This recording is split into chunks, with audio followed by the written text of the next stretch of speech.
Iyi ni radiyo ijwi ry'Amerika.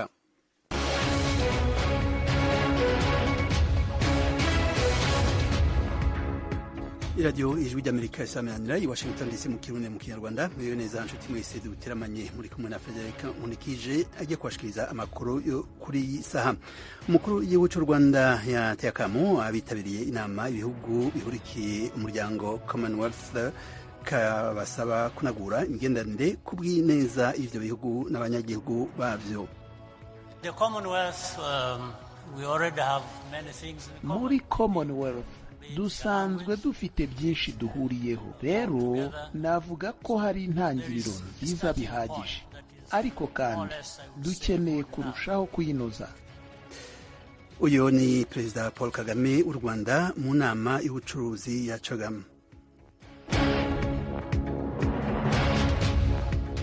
Umuyobozi umugambwe Dafla Umurinzi utaremerwa mu mategeko y'u Rwanda Victoire Ingabire yarayakiriye abadepite bo mu nama nshingamateka y'Ubwongereza bagize komisiyo y'imigenderanire n'amakungu yita ku bibazo vya Afurika. Mu gisagara ca Uvira mu buseruko bwa Kongo abari mu mashirahamwe atandukanye baganiye ku buryo umutekano no kubana neza vyoshirwa imbere.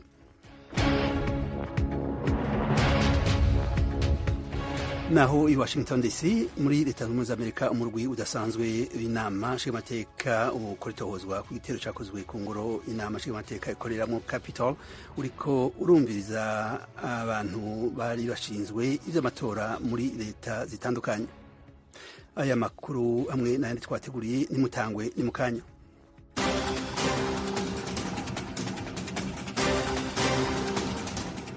Reka aya makuru tuyatanguye kuyavugwa hirya no hino ku isi. Uyu munsi ku wa kabiri sentare y'Uburayi ikurikirana ivyerekeye hagati y'akazira muntu yemeje ko Turkiya yategetse impunzi yo muri Siriya gutera igikumu ku rwandiko ruvuga ko asubiye mu gihugu ciwe ku bushake. Ni inkuru dushikirizwa na mugenzi wacu Time Ishimwe. Nyuma y'uko urukiko rw'i Strasbourg rwemeje ko Turkiya yakoze ibi, rwategetse iki gihugu kwishyura amadolari y'Amerika ibihumbi 12,940. Aya mafaranga arimo nayo Muhammad Fauzi Akkad ukomoka muri Siriya yakoresheje ubwo yasabaga ubuhungiro mu gihugu cy'Ubudage. Inzego z'ubuyobozi muri Turkiya nta kintu ziratangaza ku cyemezo cy'urukiko. Gusa mu minsi ishize zumvikanye zihakana ko zitigeze zihatira Akkad gusubira iwabo atari ku bushake bwe. Uru rukiko rwavuze ko Akkad yahunze intambara yo muri Siriya muri 2014 nyuma akaza gufungwa arimo kugerageza kwambuka umupaka wo mu Bugiriki muri 2018. Rukomeza ruvuga ko yasinyishijwe impapuro atumvaga ibirimo, nyuma hakaza kuvumburwa ko ari impapuro zimusaba gushyiraho umukono we ko yemeye gusubira iwabo ku bushake bwe. Akkad we yasobanuye ko yafashwe agafungwa agakubitwa n'igisirikare cya Siriya nyuma akaza kurekurwa, aribwo yasubiye muri Turkiya muri 2018. Nyuma nibwo yaje kubona uburyo bwo kugera mu Budage. Urukiko rwemeje ko Akkad yahohotewe, agateshwa agaciro ndetse akimwa n'uburenganzira bugenewe ikiremwa muntu. Turkiya yakiriye impunzi zigera kuri 3,700,000 zituruka muri Siriya, umubare icyo gihe wari wo munini cyane w'impunzi ku isi.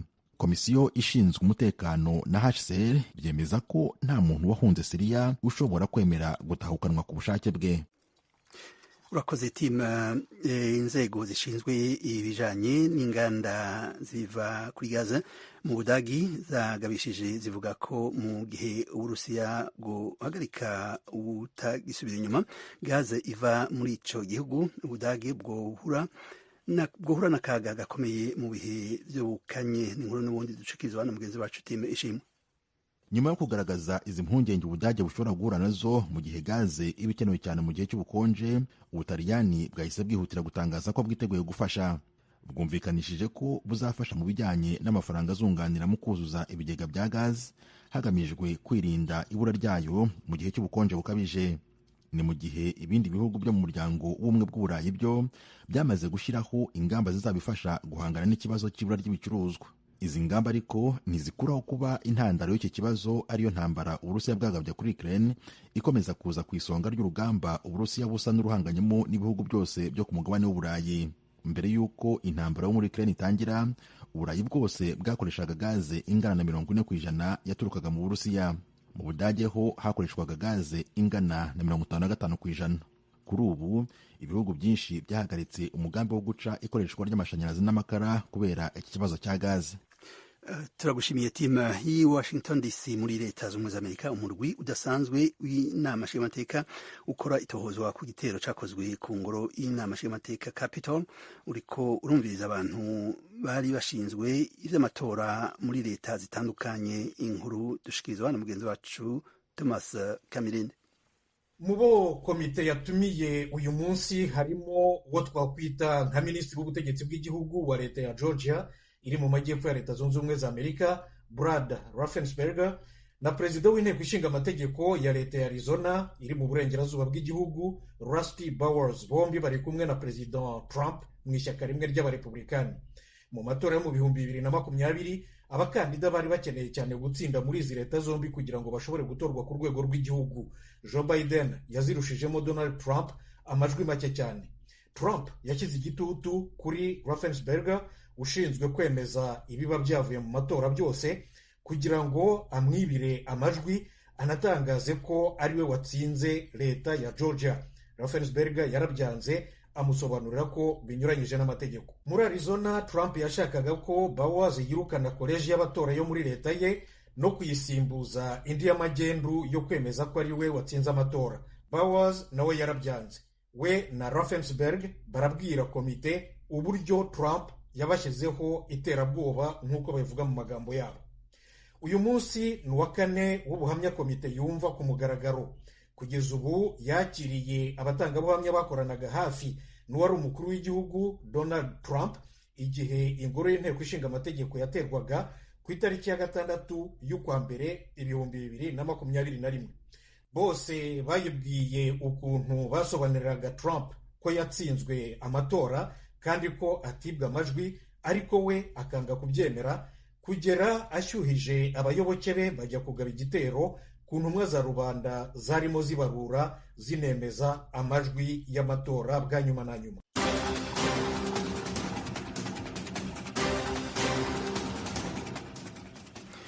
Barakoze bagenzi bacu Thomas Kamirindi na timu ishimwe badushikirije amwe mu makuru avugwa hirya no hino ku isi. Tubibutse ko muriko murabandanya kumviriza iradio Ijwi ry'Amerika isaminanira i Washington DC mu Kirundi mu Kinyarwanda.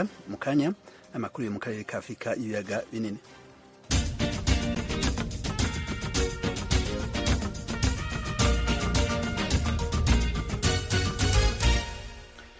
I Kigali mu Rwanda harakomeje inama y'umuryango wa Commonwealth uhuza ibihugu bikoresha ururimi rw'icongereza. Kuri uyu wa kabiri hatanguye inama y'ubucuruzi n'ubutunzi yahuje abayobozi mu nzego za leta, abanyamitahe n'abikorera ku giti cabo. Inkuru twateguriwe n'umumenyeshamakuru w'Ijwi ry'Amerika Asumta Kaboyi ari Kigali mu Rwanda.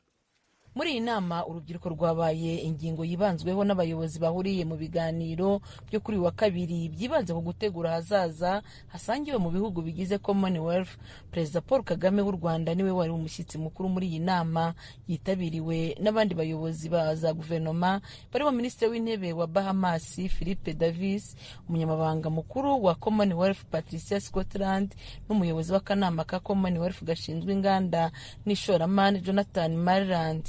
Afunguriye inama, Perezida Kagame yasabye ibihugu bigize Commonwealth guharanira ko iterambere rigera kuri bose, aho kuba bimwe byakomeza gutera imbere mu bukungu ibindi bigasubira inyuma. Umukuru w'igihugu yavuze ko ibihugu bihuriye muri Commonwealth byakabaye bihuza imbaraga.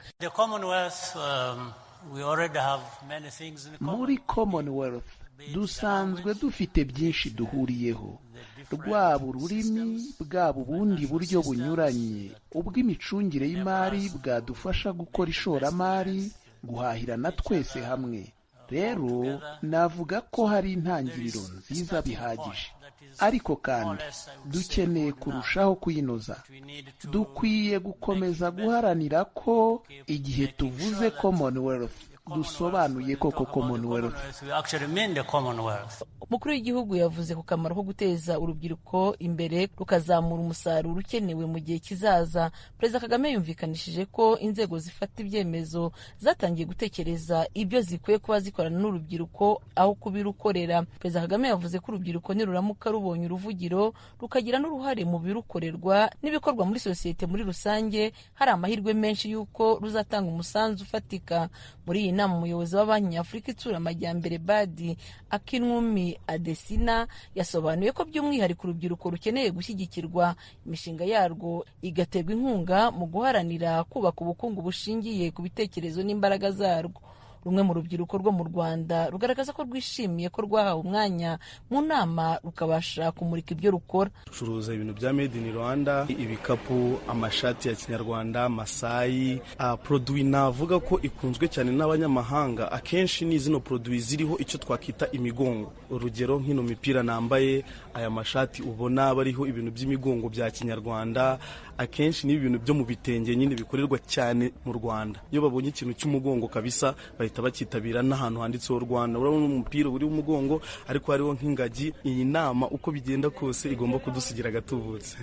Iyi nama y'i Kigali iteraniyemo abantu bagera ku 500 baturutse mu bihugu bibarizwa muri Commonwealth higanjemo abacuruzi. Abaturutse mu Rwanda bumvikanisha ko bagiye kwigira kuri bagenzi babo. Uyu ni Sina Gerard ufite uruganda Urwibutso. Icyo nzi ngewe by'umwihariko ndakora nuko biriya bihugu byose harimo abarya urusenda kurusha, ubwo nshatse kuvuga akabanga. Bose ngomba gushyiramo imbaraga, dore ko mfitemo na stande hariya, imbaraga kugira ngo aho ari bo bose ushobore kumenyekanisha product dufite ni made in Rwanda, ariko by'umwihariko tukagirana amasezerano y'ubufatanye kugira ngo dutangire tuboherereze, kuko akabanga nta gihugu kitakagira, nta deni ritagakoresha. Ibyo ni kandi mvuga akabanga n'agashasimba gasize ndetse n'akarusho n'ibindi byose biradukora muri entreprise Sina Gerard. Umunyamabanga mukuru wa Commonwealth Patricia Scotland yavuze ko uyu muryango ufite abaturage barenga miliyari 1,200,000. Ibihugu bigize uyu muryango bikaba bifite umusaruro mbumbe ugera kuri triliyoni 13.1 z'amadolari, ndetse bikaba byitezwe ko mu myaka 5 iri imbere uzazamuka ukagera kuri triliyoni 19.5 z'amadolari. Tubibutse ko inama y'abakuru b'ibihugu bagize Commonwealth izatangira kuwa 4 w'iki cyumweru. Hagati aho abayobozi bamwe b'ibihugu na za guverinoma batangiye kugera mu Rwanda. Biteganijwe ko igikomangoma Charles w'Ubwongereza agera mu Rwanda kuri uyu wa 2. Asumta Kaboyi, Ijwi ry'Amerika, i Kigali. Urakoze Asumta. Tukivuga kuri inama rukokoma y'umuryango wa Commonwealth uhuza ibihugu bikoresha ururimi rw'icongereza ibandanya mu Rwanda, kuri uyu munsi wayo wa 2 tanguye inama y'ihuriro ry'amashirahamwe yigenga yitaho ineza y'abanyagihugu. Ni inkuru y'umumenyesha makuru w'Ijwi ry'Amerika Pierre Claver. Niyo nkuru ari i Kigali mu Rwanda. Abaserukira amashami yigenga n'imiryango idaranira inyungu za politike mu bihugu bivuga ururimi rw'icongereza bigize umuryango wa Commonwealth babona ko ata muntu n'umwe akwiye gusigara inyuma mu iterambere ry'ivyo bihugu. Aha abashimikirwa ko cane n'abagore, abana n'abagendana ubumuga butandukanye buboneka n'ubutaboneka ku mubiri. Ndetse abo bagendana ubumuga muri uwo muryango w'ibihugu 54 bemeza ko basigara inyuma mu migambi y'iterambere igenegwa abanyagihugu, kandi ko mu bihe vy'ibiza nk'igihe c'umugera wa corona n'intambara bibagirwa akaba ari bo bahasiga ubuzima kurusha abandi.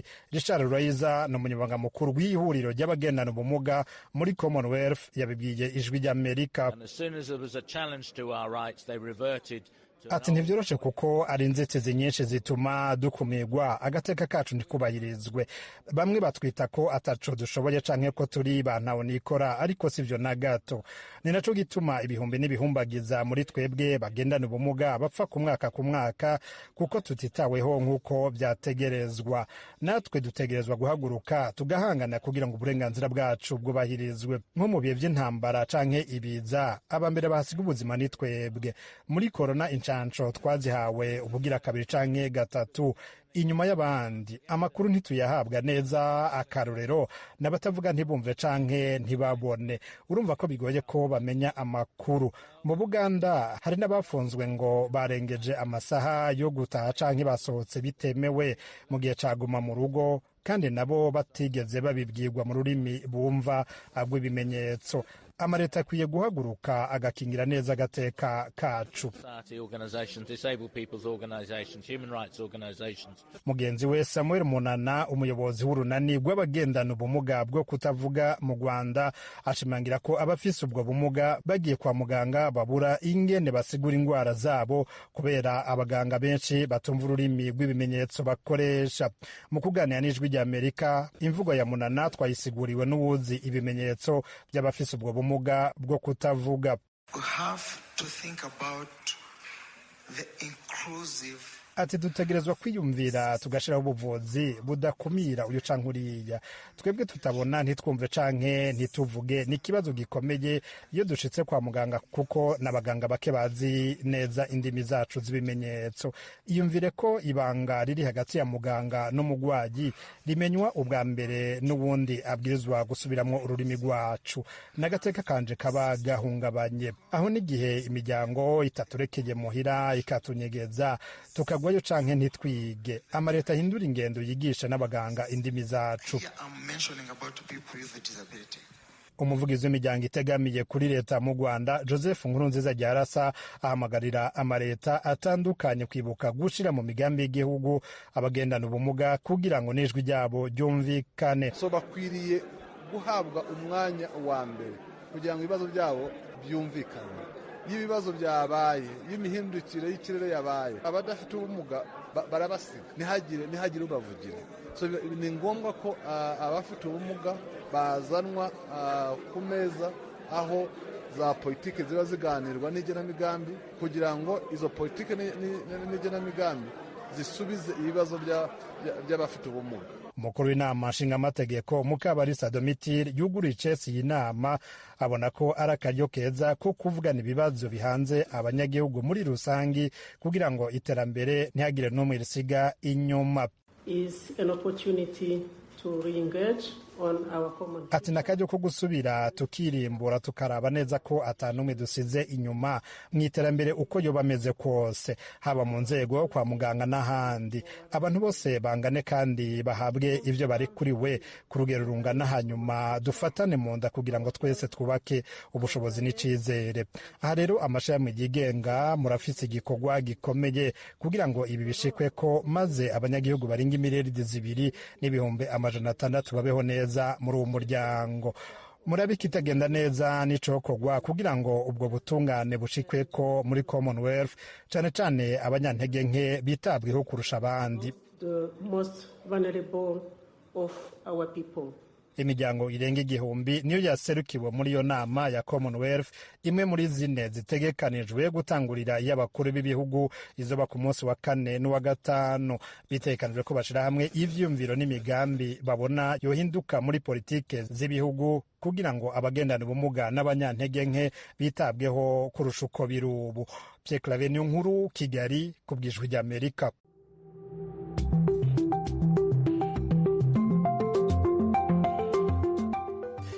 Amakuru yo mu karere ka Afurika ibiyaga binini arabandanya. Ku mugoroba w'ejo kuwa mbere, umuyobozi umugambwe Dalpha Umurinzi utaremerwa mu mategeko y'u Rwanda, Victoire Ingabire, yarakiriye abadepite bo mu nama nshingamateka y'Ubwongereza bagize komisiyo y'imigenderanire n'amakungu yita ku bibazo bya Afurika. Mu biganiro bagiranye, umupfasoni Ingabire yarabagaragarije ibibazo bya demokarasi n'uburenganzira bwa muntu, avuga ko bitagenda neza mu Rwanda. Ni mu kiganiro yagiranye n'umunyamakuru wacu Eric Bagirubusa. Nibyo, twagiranye inama n'abadepite bagize komisiyo y'ububanyi n'amahanga ya Afurika, ibihugu bya Afurika. Bari abadepite bageze kuri 4 n'umwe ushinzwe ibibazo bya politiki muri iyo komisiyo, hanyuma n'uhagarariye ishyirahamwe rindi naryo ryita ku bibazo bya Afurika, ariko navuga ko ryo ruri mu muryango itegamiye kuri leta ariko rikorana bugufi cyane n'iyo komisiyo. Bari babazaniye ubuhe butumwa?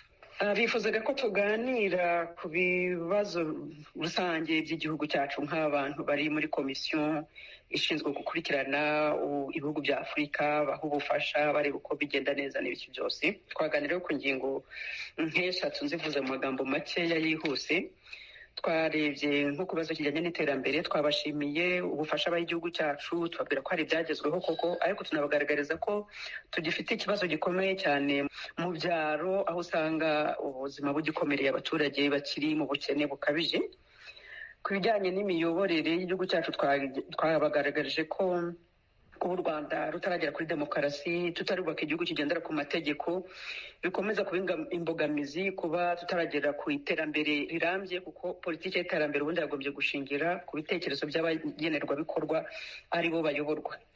Hanyuma twaberetse nyine kuri ibyo bijyanye n'imiyoborere, ibibazo dufite nk'abatavuga rumwe n'ubutegetsi, imbogamizi duhura nazo, abantu dufite bafunzwe, abanyamakuru bafunzwe bazira ibitekerezo byabo. Twerekana ko nyine izo zari ingero, twaberekaga ko nyine tugifite inzira ndende yo kugenda kugira ngo twimakaze amahame ya demokarasi mu gihugu cyacu. Ingingo ya nyuma nijyanye n'amahoro mu karere k'ibiyaga bigari. Twaberetse ko ibibazo byo mu karere k'ibiyaga bigari intambara zihora zivuka, ko mu by'ukuri byatangiye bihereye ku bibazo byo mu Rwanda. Tubereka rero ko igihe ibyo bibazo byo mu Rwanda bitararangira bya politiki bidakemuwe burundu, ko nyine akarere kazahorana ibibazo. Tubibutsa ko hagomba kuba inama zo ku rwego rw'akarere koko, ariko hagomba kuba n'inama muri buri gihugu kugira ngo basuzume ibibazo bya politiki babishakire umuti. Nko mu Rwanda twababwiye ko nta handi bigomba kunyura usibye gukora ivugururwa mu bijyanye n'imiyoborere y'igihugu cyacu, kandi iryo vugurura rigakorwa binyuze mu biganiro, ariko muri rwa rwego rwo gushakira mu karere k'ibiyaga bigari hose umutekano. Mu biganiro mwagiranye kuri icyo cya demokarasi, mwumvise batekereza iki kuri demokarasi yo mu Rwanda? Barabibona baranabizi. Byinshi twasanze baba banabizi ari ukugira ngo bumve niba koko nko byane byo kuvuga ngo kwigira ku isoko, turebe se bya bindi twabonaga mu maraporo, bya bindi twumvaga ese koko nibyo koko. Donc icyo bari baje kwari kwigira ku isoko ngo bamenye ko icyo kibazo gihari, babonye ko gihari kuko nibo banaduhaye urugero, batubwira bati byaradutangaje ejo ko urubyiruko rwari mu nama rwavuze ngo rwose rurabona ko ejo hazaza heza habo hameze neza, atari ko twareba imibare nubwo igaragara ko hari iterambere ry'ako twabona ko hari ikibazo cy'ubushomeri mu rubyiruko, tukabaza ko urwo rubyiruko rutubwira ko ejo habo ari heza. Rero turavuga ati ikibazo ni icyo ngicyo, ko hari aho bagera ntibavuga ibibazo nyabyo. Nk'ubwo ninjye navuze ati iriya nama niho bagomba kuvugira ibyo bagezeho koko, ariko bakavuga n'imbogamizi zihari kugira ngo banashake uburyo haboneka uburyo bwo kugira ngo nyine ibyo bibazo bihari bikemuke. Niba rero urubyiruko rw'abanyarwanda rwagiye mu nama ruvuga ngo twebwe nta kibazo ejo dufite ejo heza hazaza, tuzi ko dufite urubyiruko rufite ikibazo, bahora barubwira ngo rwishakire imirimo, rukavuga ruti dufite ikibazo cy'igishoro, hariyo no bagombye kugaragaza ibyo bibazo, kuvuga ati turi urubyiruko twarize ariko nta mirimo dufite, ese uyu muryango hari aho wakura ubufasha bwo kudufasha kubona igishoro tukagira ibyo dukora. Ari ukujya kuvuga ngo byose bimeze neza, ntabwo dushobora gukemura ibibazo dufite tubihisha. Hanyuma batekereza iki ku burenganzira bwa muntu mu Rwanda bwo? Uburenganzira bwa muntu mu Rwanda nabyo barazi ko ari ikibazo, kuko nabihayeho urugero. Kuba ndi umubyeyi washatse, umugabo wanjye akaba afite ikibazo cy'ubuzima, nkaba ntashobora kwemererwa kujya kumusura hashize imyaka 12. Nkaba mfite abana, umwana wanjye agakora ubukwe, ngasaba uruhushya kugira ngo njye kujya gutaha ubukwe bw'umwana we, kuko se adashobora kugitaha kubera ikibazo cy'uko adashobora gukora ingendo ndende. Bakabyanga kandi bavuga ngo bateje imbere umugore. Bamwe bavuga bati niba abo bantu batagira ubwo bumuntu bwo kumva icyo kintu cy'umubyeyi cy'umudamu ukeneye gusura umugabo urwaye, akavuga ati se icyo ni ikintu cyumvikana cyane. Ikindi izingero natanze ni abantu bacu, dufite abantu twakoranaga bishwe, baburiwe irengero, kugeza uyu munsi badashobora kutugaragariza aho bari. Ni ikibazo bumva cyane, kuko nk'uko nakubwiye bari bigeze ku isoko. Bakubwiye ko hari aho bazabigeza?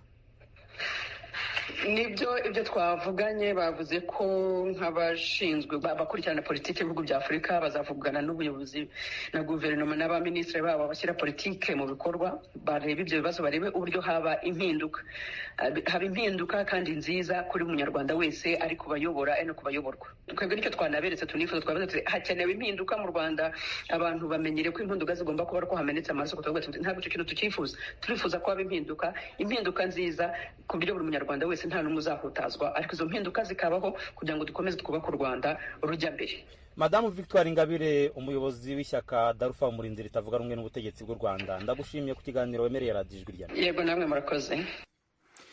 turagushimiye nawe Eric. Inama y'umutekano yaguye igisagara ca Uvira kiri mu buseruko bwa Repubulika ya Demokarasi ya Kongo yakoranye kuri uyu wa kabiri. Iyo nama yamirije ubutumwa bandanya gucishwa ku mbuga ngurukanabumenyi butera kamo abandi banyekongo kabasaba guhohotera abanyagihugu b'abanyamurenge baba muri ico gisagara. Ni inkuru y'umumenyeshamakuru w'ijwi ry'Amerika Vedaste Ngabo ari i Uvira. Muri iyi nama y'umutekano yahuje amoko yose yo muri Uvira n'inzego zishinzwe umutekano n'ubuyobozi bw'ingabo za Loni muri Kongo n'abahagarariye imiryango itegamiye kuri leta, yagarutse ahanini ku butumwa bumaze iminsi bunyura ku mbuga nkoranyambaga bukangurira abantu kuzasenya amazu y'abanyamurenge, kubica ndetse no kubirukana muri Uvira muri uku kwezi kwa gatandatu. Aba baturage bari bitabiriye inama bahamaganye ubutumwa buhembera ubwicanyi n'inzangano, bagaragaza yuko nta kibazo amoko atuye muri Uvira afitanye kandi ko nta bwoko bukwiriye kwitirwa umutwe wa M23 wabaye intandaro y'ibi bibazo nyuma y'imigwano umazemo iminsi n'ingabo za leta ya Kongo. Maniragaba Bernard numwe muri abo baturage bitabiriye inama. Ino nama y'umutekano twize ibintu bigera kuri bitatu. Ikintu cya mbere ni ukurwanya abantu bose batanga ama message cyangwa se bahamagarira abandi kwica ubwoko bw'abanyamurenge. Icyo ngicyo nicyo twakozeho cyane. Icya kabiri twize uburyo ki nanone abagomba kuzoza bafatwa batanze ayo ma message bagomba gushikirizwa inzego zibishinzwe ka sécurité ndetse na justice. Bose muyoboke ni umunyamabanga mitorite y'abanyamurenge muri Uvira avuga yuko bugarijwe n'ubwoba bitewe n'ubutumwa bw'urwango bukomeje kubibasira. Ari amaudio na message atera ubwoba avuga ko ku minsi 25 nta mututsi n'umwe ugomba kuboneka mu gihugu muri este ya Kongo, nta mututsi n'umwe ushobora kuboneka. Haba hangaha mu mujyi wa Uvira na territoire ya Uvira hari abana baje ku mashuri bakagaruka bameze nabi, babwiye amajambo atari meza, bababwira ko itariki ya 25 ico gihe bazicwa kandi bakangazwa. Hari indirimbo zihari ziririmba ko abanyarwanda bagomba gusubira iwabo. Izo ndirimbo ziri ku maedisho yose mu mujyi, mu gihe izo ndirimbo zikaya zitambuka umwanya ari wose, bigaragaza ko hari ikibazo gikomeye. Kiza Muhato ni umuyobozi w'umujyi wa Uvira, yemeza yuko umujyi abereye umuyobozi utazashigikira ubutumwa bukangurira abantu kwica abandi ndetse no kubavangura. Yagize ati tunapinga zile ujumbe zote zenye kupitia twamaganye ubutumwa bwose bunyura ku mbuga nkoranyambaga buvuga nk'ubwoko bumwe bwibasirwe bwicirwa abana n'abagore. Amoko yose yatoye ko adashaka ibyo bintu, kuko muri Uvira buri muntu akwiriye kuba muri Uvira mu mahoro. Kila mtu aishi Uvira kwa amani. Kiza Muhato akomeza kuvuga yuko bashizeho komite igizwe na buri bwoko ndetse n'urubyiruko hamwe na societe civile bishinzwe kuzaza bikurikirana abatanga ubutumwa bukangurira abantu kwica abandi. Si mu mujyi wa Uvira honyine bari kwamagana ubutumwa bukangurira abantu kwica abanyamurenge, abatutsi cyangwa se abanyarwanda bari muri Kongo. Na minisitiri w'umutekano muri Kongo n'abandi bantu batandukanye bakomeje kubyamagana. Vedaste Ngabo, ijwi rya Amerika, Uvira.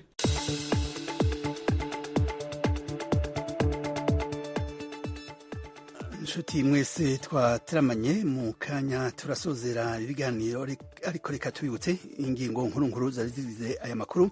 Twabwiye ko uyu munsi kuwa kabiri sentare y'Iburaya ikurikirana ivyerekeye agateka kazina muntu yemeje ko Turkiya yategetse impunzi yo muri Syria gutera igikumu ku rwandiko ruvuga ko asubiye mu gihugu ciwe ku bushake bwiwe. Twabwiye kandi ko inzego zishinzwe ibijanye n'inganda z'ibiva kuri gaze mu Budagi zagabishije zivuga ko mu gihe Urusiya bwohagarika ubutagisiro nyuma gaze iva muri ico gihugu, Ubudagi bwohura n'ibibazo bihambaye. Twabwiye kandi ko Kigali mu Rwanda hakomeje inama y'umuryango wa Commonwealth uhuza ibihugu bikoresha ururimi rw'icongereza. Kuri uyu wa kabiri hatanguye kandi inama y'ubucuruzi n'ubutunzi yahuje abayobozi mu nzego za leta, abanyamitahe n'abikorera ku giti cabo. Inshuti mwese mukunda iradiyo y'ijwi ry'Amerika, ibiganiro rero twabateguriye muri aka kanya bigarukiye ngaha. Turashimiye ingenieur yadufashe mu buhinga bw'ivyuma, tukaba kandi dushimiye na Dieudonné Cubahiro yadufashe kwegeranya ibiganiro twabashikirije. Turabashimiye namwe inshuti mwese mwaduteze amatwi, kandi turabateye akamo mubandanye mwumviriza ibindi biganiro by'iradiyo ijwi ry'Amerika. Aha kuri radiyo ijwi ry'Amerika rero turabifurije amahoro n'umugoroba mwiza mwese, mutekanirwe mu byanyu no mu banyu.